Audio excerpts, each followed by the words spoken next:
Ay! Sabi nila, fake news ka, OG Diaz. Laban sa ganda ng mga fake news peddler at dapat daw mag-release ng public apology si OG Diaz kay Baron Geisler at sa management nito na ALV Talent Circuit.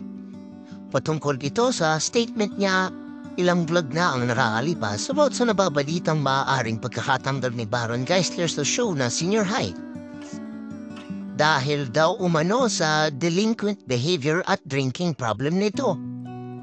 Naglabas na ng statement ang ALV Talent Circuit tungkol sa issue na ito at nilinaw na may clearance daw ang pansamantalang pagkakawala ni Baron dahil sa dalawang proyektong gagawin nito, isang lokal at isang international. Sabi naman ni Ogie Diaz sa kanyang vlog ay walang dapat siyang ipaghingi ng patawad at dapat mga daw itong maging challenge kay Baron na patunayang hindi totoo ang mga aligasyon sa kanya. Panoorin natin ang statement ni Ogie sa kanyang vlog. Pero, ikaw na naman yung pinupunta diyan ng mga netizens, di ba? Ba't ano sabi nila? Ay! Sabi nila, fake news ka, OG Diaz.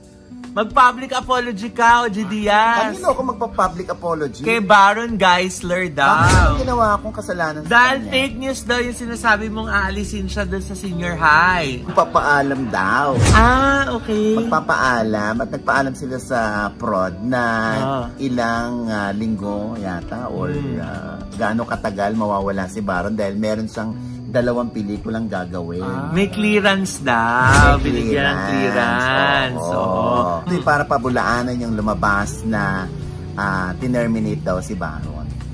Hindi mo naman sinabing tinerminate. Oo nga, di ba sabi nga na sana hindi totoo. Saan mo sinabi yung wala na si Baron doon, terminated na? Ewan ko. Hindi kasi meron mga ibang write-ups na parang napalala yung issue. Siguro yun ang inaano ni kasama sa PAMI na si Arnold Vigapria. Pero wala ho akong dapat i-public apology. I stand by my story. Yun nga lagi ko sinasabi, di patunayan ni Baron na mali ang mga nakakarating sa akin. Mula sa ilang production staff, mula sa ilang mga artista sa Senior High, na halos pare-pareho yung kwento tungkol sa kanya.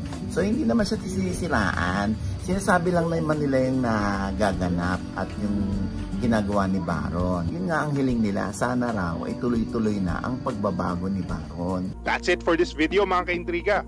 Like, comment, and subscribe kung nagustuhan nyo ito, and see you next time.